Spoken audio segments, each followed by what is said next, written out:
Hello everyone, welcome in Guwahati nursing classes. आज का हमारा टॉपिक है इम्प्लांटेशन।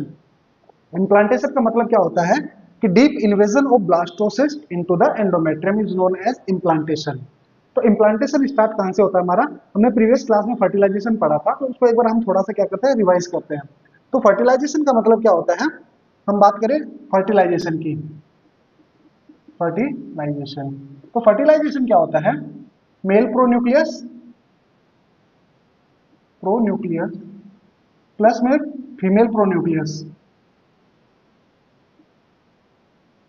ये जब आपस में मिलते हैं तो ये मिलकर क्या करते हैं, हम एक सिंगल सेल स्ट्रक्चर बनाते हैं जिसको हम बोलते हैं जाइगोट। ये किसका फॉर्मेशन करते हैं? हमारा जाइगोट का फॉर्मेशन करते हैं। ये जाइगोट क्या होती है? हमारी एक सिंगल सेल स्ट्रक्चर होती है, सिंगल सेल स्ट्रक्चर। इसके अंदर क्या देखने को मिलता है हमारे को? एक नॉर्मल सेल की तरह 46XX या 46XY इसके अंदर देखने को मिलता है। अब क्या होगा कि मेल प्रोन्यूक्लियस के अंदर क्या होता है, या तो 23X हो सकता है या 23Y हो सकता है, जबकि फीमेल प्रोन्यूक्लियस के अंदर 23X होगा या दूसरा भी 23X होगा। इसमें यही पॉसिबिलिटीज है। या तो अगर X से X मिलता है, 23X मिलेंगे, तो जो हमारी बेबी या फिटस जो होगा वो कैसा होगा? फीमेल होगी। अगर 23Y 23X के साथ मतलब इन दोनों का मैच होता है तो क्या बनेगा? हमारा जो बेबी होगा वो बॉय होगा या मेल बेबी होगा। तो ये क्या हमारा जाइगोट है। तो हमारी ओवरी जो होती है, ओवरी हमारी 14th डे पे क्या करती है? ये ओवम का सिक्रीशन करती है या ओवम रिलीज करती है, जिसको हम बोलते हैं सेकेंडरी oocyte। ये सेकेंडरी oocyte क्या करती है हमारी? किसमें जाती है? फैलोपियन ट्यूब के अंदर। कब? 14वें दिन पे। उस प्रोसेस को क्या बोलते हैं हम? ओव्यूलेशन।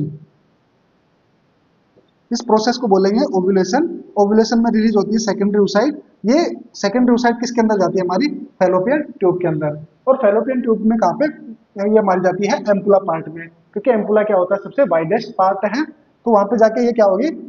24 घंटे के लिए वेट करती है। अगर इस टाइम पीरियड में उसको स्पर्म मिल जाता है, ये हमारा क्या है? स्पर्म। ये स्पर्म क्या होता है हमारा? किसमें पहुंचता है? एम्पुला रीजन में। और इसको क्या करता है? फर्टिलाइज करता है। ये सेकेंडरी oocyte को फर्टिलाइज करता है और किसका फॉर्मेशन करता है? एक सिंगल सेल स्ट्रक्चर का, जिसको हम बोलते हैं जाइगोट। इसको यहां लिखता हूं, ये क्या है? जाइगोट।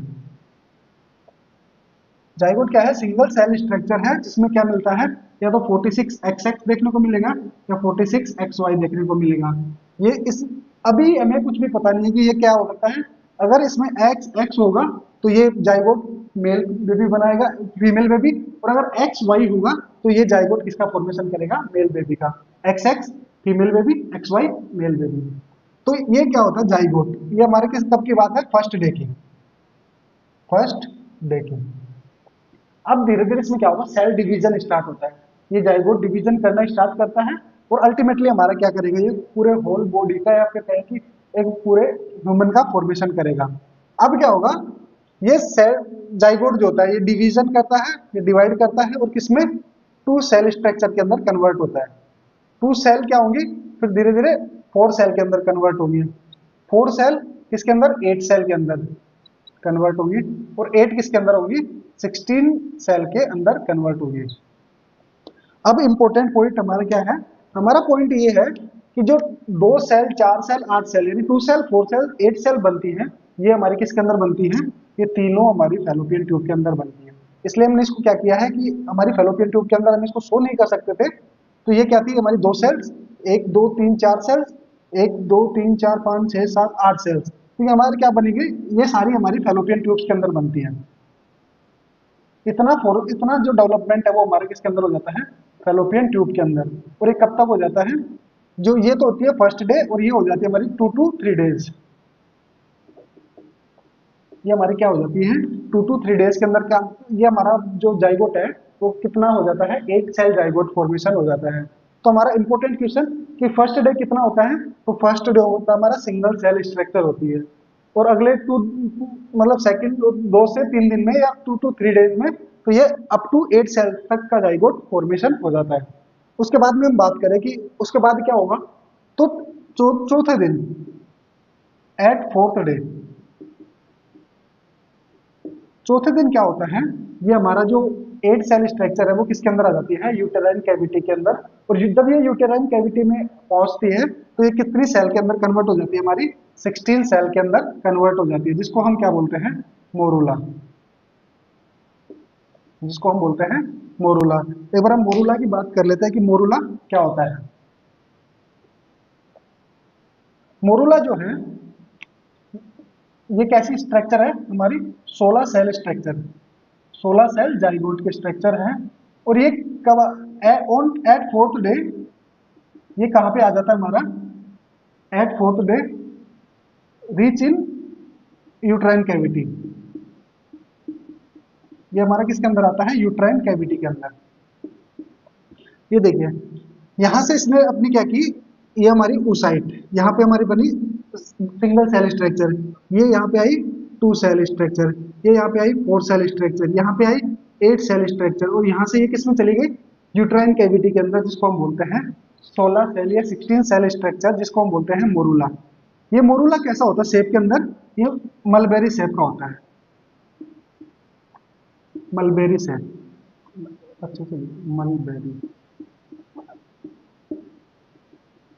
जो जिस बच्चे ने सहतूत खाया है उसको पता है कि उसकी सेप कैसी होती है, सेम उसी सेप का कैसा क्या होता है हमारा मोरूला, जो सहतूत होता है जिसको हम बोलते हैं मलबेरी, तो ये उसी सेप का होगा, मलबेरी सेप का। आपने एक चीज नोटिस करी कि यहां तक क्या होता है, इसके बाहर एक रेड कलर की एक लाइनिंग प्रेजेंट है, ये लाइनिंग क्या है हमारी, जोना पेलुसिडा,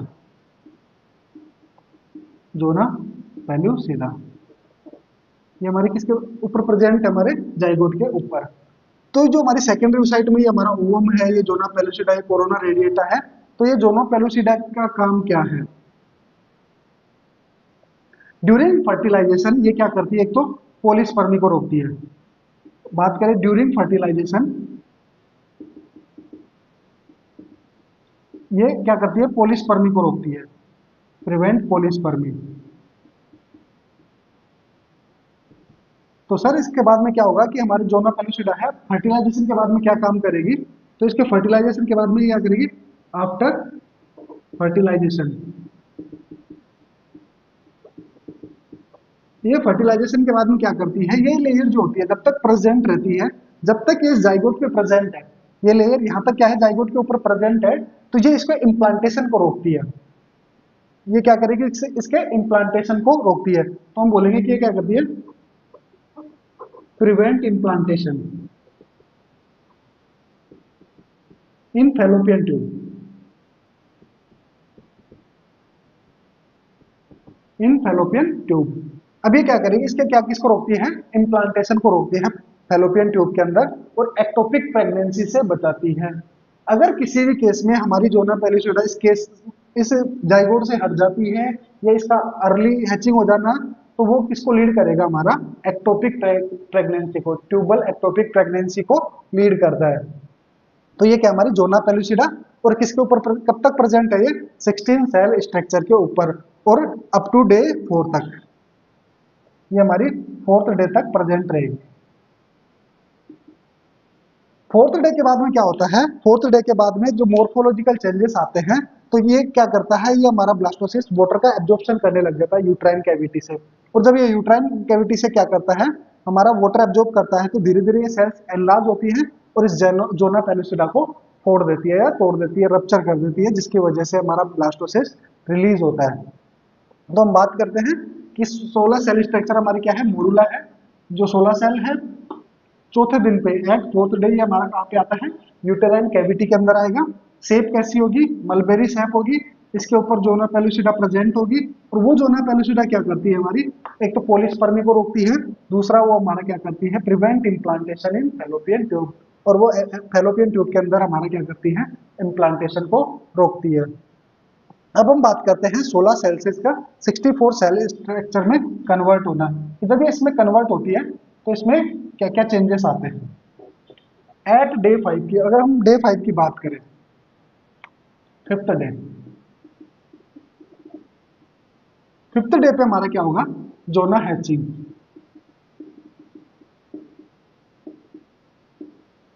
जोना हैचिंग। और जोना हैचिंग की हमने बात किया कि जोना हैचिंग कैसे होती है, तो जोना हैचिंग के लिए क्या होता है, वाटर या बोले हम फ्लूइड्स जो होते हैं, fluids enter into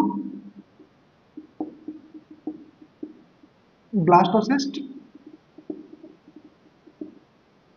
and cell enlargement. जब हमारा सेल फ्लूइड जो होता है वो किसके अंदर एंटर करता है, इसके अंदर एंटर करेगा ब्लास्टोसिस्ट के अंदर। तो ब्लास्टोसिस्ट में जैसे ये एंटर करेगा तो ये क्या होगी, सेल धीरे धीरे बड़ी होंगी। जब साइज में ये बड़ी होगी तो क्या होगी, जोना पेलुसिडा रप्चर होगी, जोना पेलुसिडा रप्चर। जब ये जोना पेलुसिडा रप्चर होती है, इस जोना पेलुसिडा रप्चर होने को ही बोलते हैं हम जोना हैचिंग। तो यही क्या कहलाएगी हमारी जोना हैचिंग। तो जोना हैचिंग का मतलब समझ में आया कि जोना हैचिंग क्या होती है।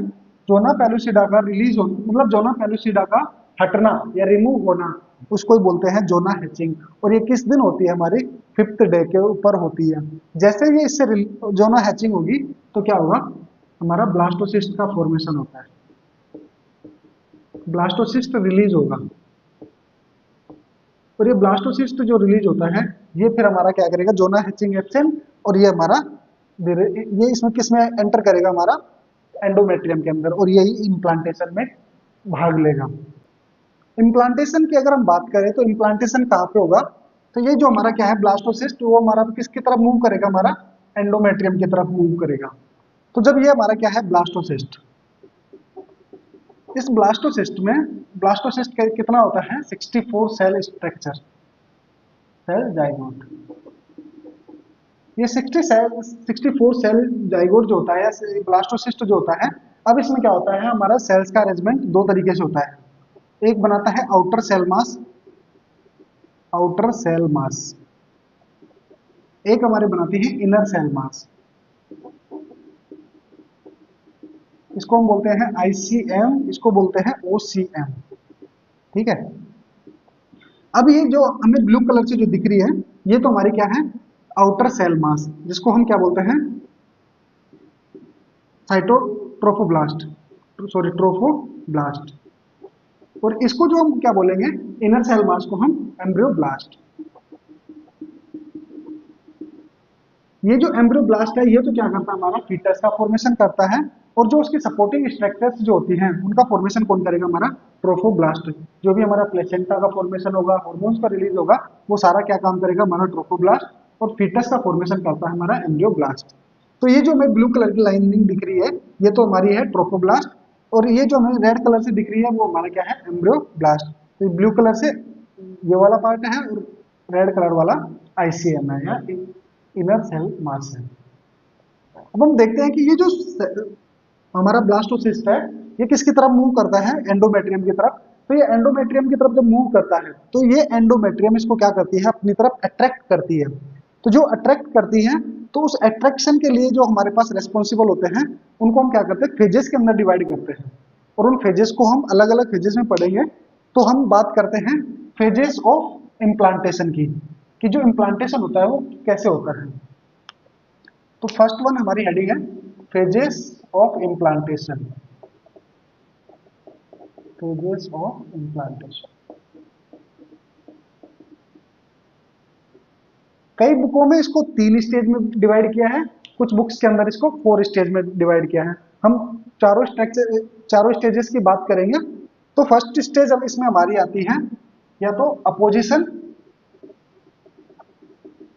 या इसको हम बोलते हैं अट्रैक्शन। अब मैं क्या करता हूं, इस एंडोमेट्रियम को यहां से काट के और इस वाले पार्ट को जो मैंने इसको यहां से और इसको यहां पे शो किया है, तो ये हमारी क्या है, एंडोमेट्रियम की तीनों लेयर है। ये जो रेड कलर से है ये तो हमारी क्या है, बेसिलिस लेयर है।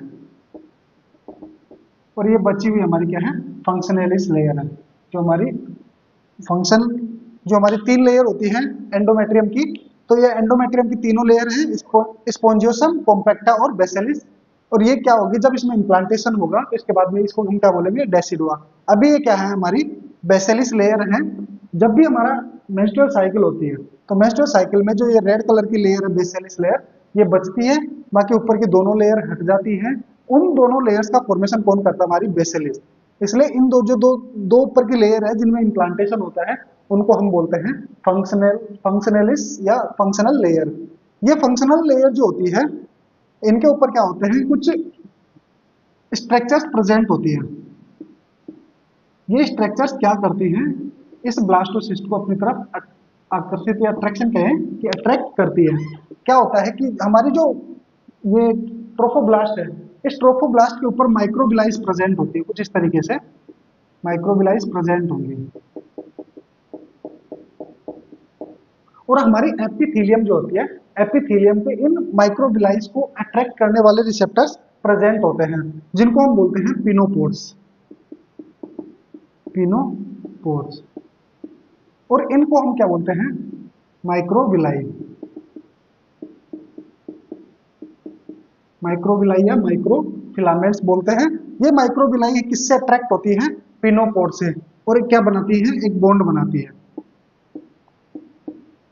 ये बॉन्ड क्या होता है, हमारा वीक बॉन्ड होता है, मतलब कमजोर बॉन्ड होता है। अगर इसको स्ट्रॉन्ग बॉन्ड में कन्वर्ट नहीं किया गया तो ये क्या होंगी, अल्टीमेटली कुछ टाइम बाद हो सकता है कि यहाँ से स्लिप होकर नीचे भी चली जाए और हमारी वजाइना के थ्रू बाहर निकल जाए। तो हमारा क्या होगा, ये बॉन्ड जो होता है कैसा होता है, वीक बॉन्ड होता है। और तो पर इस ब्लास्टोसिस्ट को एंडोमेट्रियम की तरफ अट्रैक्ट करना वो हमारा काम कौन करता है, हमारे पिनोपोर्स करते हैं।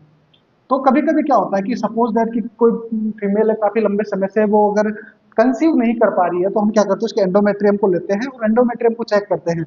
अगर उसके एंडोमेट्रियम में पिनोपोर्स एब्सेंट होते हैं तो वो क्या होती है कि उसे हम ये डायग्नोस कर पाते हैं कि इसके अंदर क्या होता है कि ब्लास्टोसिस्ट जो है वो क्या नहीं हो पा रहा, इम्प्लांटेशन नहीं हो पा रहा, क्योंकि इसके अंदर पिनोपोर्स नहीं होती है। इसलिए ये क्या होती है, इसके अंदर एक मोर्फोलॉजिकल मार्कर है, morphological marker for function of endometrium, कि अगर एंडोमेट्रियम फंक्शनल है या नहीं है तो उसका मार्कर कौन है, मोर्फोलॉजिकल मार्कर। हम उसमें क्या चेक करते हैं, पिनोपोर्स को चेक करते हैं। और ये पिनोपोर्स किससे कनेक्ट होते हैं, हमारे इस ब्लास्टोसिस्ट की माइक्रोबिलाइस से। ये माइक्रोबिलाइस को क्या करते हैं, अपनी तरफ अट्रैक्ट करते हैं और इनको बाइंड करते हैं। लेकिन ये बॉन्ड कैसा होता है, वीक बॉन्ड होता है, और ये क्या करेगा, इसको अट्रैक्ट करता है। उसके बाद में क्या करता है, ये वीक बॉन्ड को हम क्या करते हैं, स्ट्रॉन्ग बॉन्ड में कन्वर्ट करते हैं। और उसके लिए हमारे पास क्या होते हैं, इसी एंडोमेट्रियम के अंदर अलग से स्ट्रक्चर प्रेजेंट होती है। तो अपोजिशन या अट्रैक्शन में क्या होता है कि फैसिलिटेटेड बाय पिनोपोर्स। ये लेयर जो होती है हमारी, या एक फर्स्ट फेज जो होती है वो अपोजिशन या अट्रैक्शन इसको बोलते हैं। इसको कौन फैसिलिटेट करता है, इसको पिनोपोर्स करते हैं। यानी पिनोपोर्स क्या करते हैं, इस ब्लास्टोसिस्ट को अपनी तरफ अट्रैक्ट करते हैं। अब क्या होगा कि सेकंड लेयर की हम बात करें, सेकंड फेज की बात करें, तो सेकंड फेज कौन सी होगी हमारी, एडहेशन। सेकंड लेयर होगी हमारी एडहेशन, यानी कि चिपकना। और चिपकेगा का जब ये ब्लास्टोसिस्ट इसके पास में आए और इसे टाइट बॉन्ड बनाएगा। जब ये टाइट बॉन्ड बनेगा तो ये क्या होगा, इसे चिपक जाएगा। तो उसके लिए क्या होगा, इसके ऊपर ये तो क्या हो गए हमारे पिनोपोर्स, ये तो हमारे क्या हो गए पिनोपोर्स, और ये किससे कनेक्ट हो गए, हमारे माइक्रोबिलाइस से। उसके बाद में क्या होगा, इसमें सेलेक्टिन और इंटीग्रीन पाए जाएंगे। तो ये क्या होंगे हमारे इसमें, सेलेक्टिन और इंटीग्रीन्स।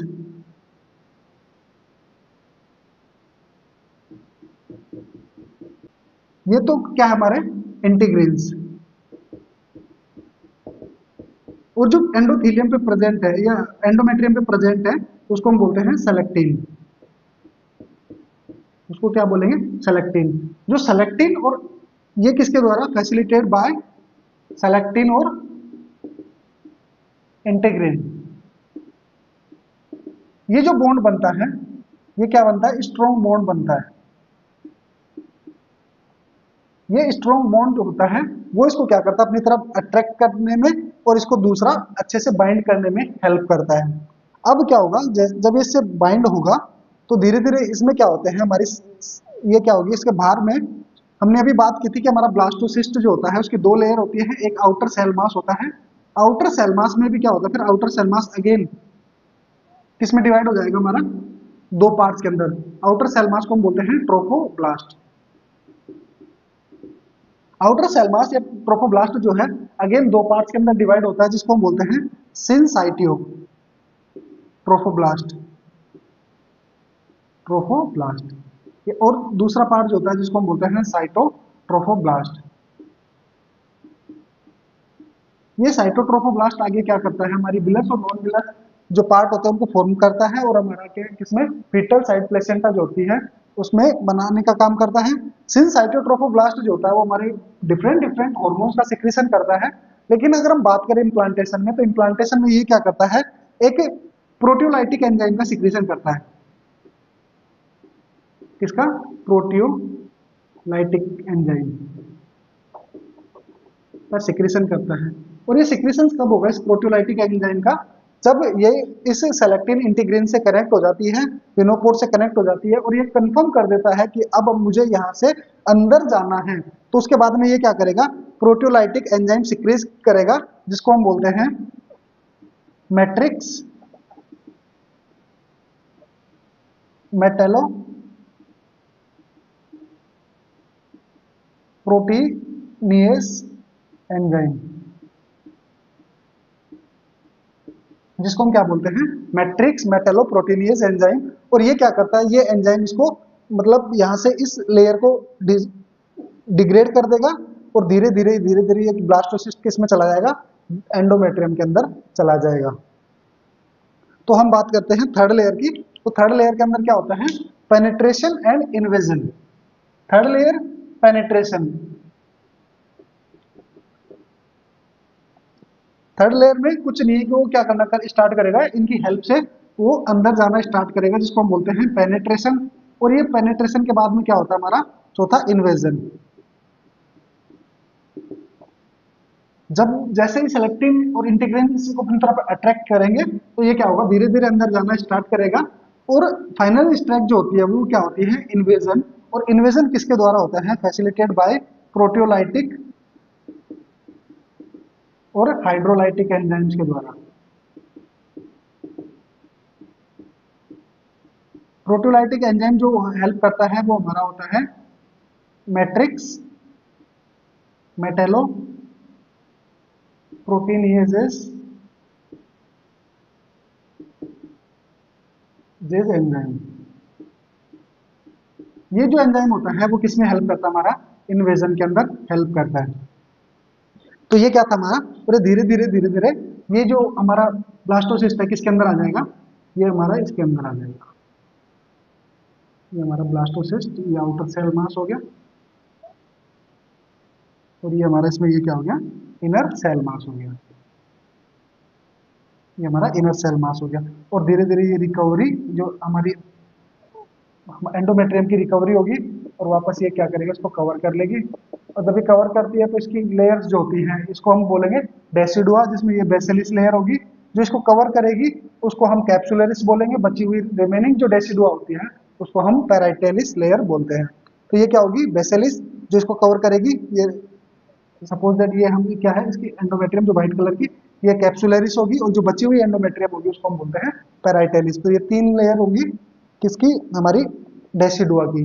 और जब इम्प्लांटेशन नहीं होता उससे पहले ये क्या होती है हमारी, ये हमारी होगी बेसिलिस लेयर, ये हमारी कॉम्पैक्टा, और ये हमारी स्पोंजियोसम लेयर। तो ये इन दोनों को क्या बोलते हैं, फंक्शनलिस लेयर। फंक्शनलिस, ये दोनों लेयर कैसी होंगी, फंक्शनलिस लेयर। और जबकि हमारी जो बेसिलिस होती है वो इनकी एक तरीके से मैटर के रूप में काम करती है, जो इन दोनों को बाद में जनरेट करती है। हर मेंस्ट्रुअल साइकिल में जो बेसिलिस लेयर होती है वो इन दोनों को जनरेट करती है।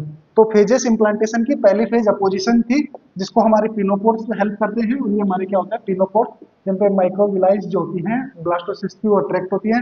एडेसेंस जो होता है वो हमारा होता है सेलेक्टिन और इंटीग्रिन्स के द्वारा। पेनेट्रेशन भी किस, पेनेट्रेशन जो होता है उसका मतलब होता है कि ये जो लेयर्स होती है हमारी वो किसको अट्रैक्ट करती हैं, ये जो सेलेक्टिन इंटीग्रेंट्स होते हैं वो उसको इनसाइड खींचते हैं, पुल करते हैं।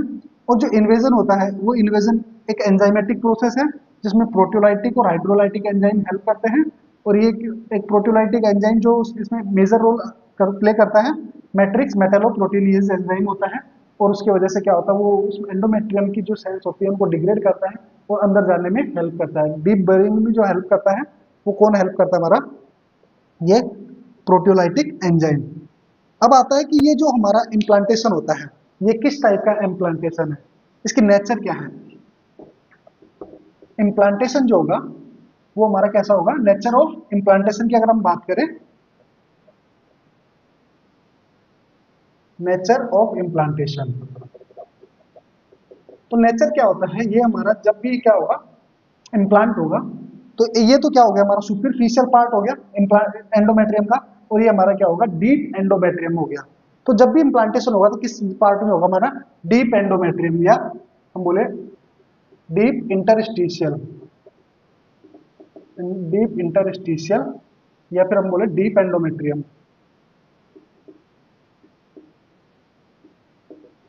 मेट्रियम इम्प्लांटेशन।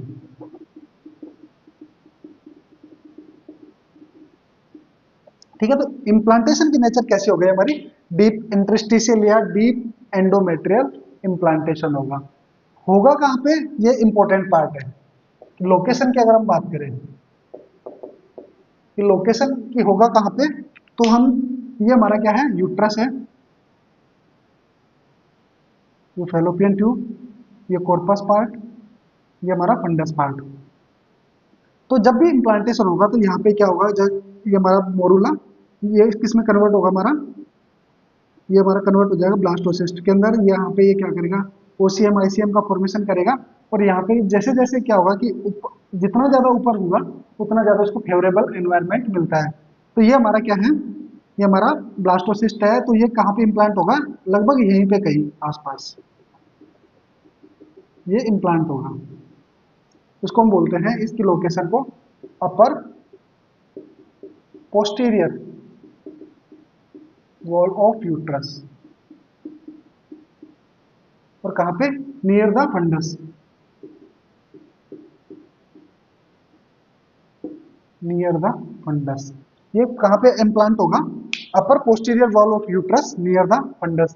अब नेक्स्ट क्वेश्चन हमारा ये आता है, कोई पूछे हमसे कि ये जो इम्प्लांटेशन है, ये एंजाइम तो इसमें पूरा हर कहीं पे मिलेगा, और ये एंजाइम तो धीरे धीरे सेल्स को एंडोमेट्रियम के नीचे भी तो डिग्रेड कर देगा, लेकिन ऐसा नहीं होता। क्यों नहीं होता, उसका भी क्या होता है कि इसके अंदर फिर एक प्रोटेक्टिव लेयर होती है। यहाँ पे क्या मिलेगी हमें, एक प्रोटेक्टिव लेयर देखने को मिलती है। ये हमें क्या मिलेगी, एक प्रोटेक्टिव लेयर देखने को मिलेगी हमारी।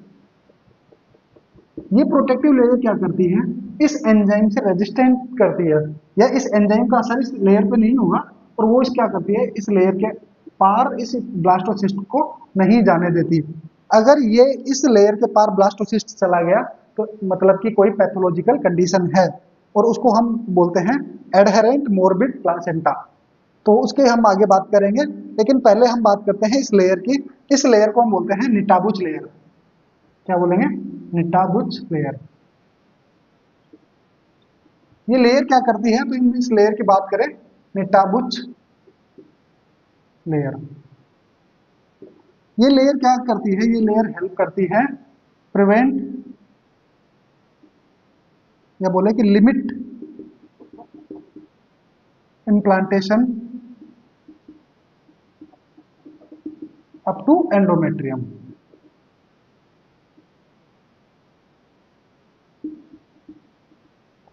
ये लेयर क्या करेगी, सिर्फ यहां तक ही लिमिटेड रखेगी, इस इम्प्लांटेशन को कहां तक लिमिटेड रखेगी, एंडोमेट्रियम तक, एंडोमेट्रियम के अक्रॉस इसको जाने नहीं देगी। अगर ये इसके अक्रॉस चला गया तो इसका मतलब any pathological condition is there, and this is known as adherent morbid placenta.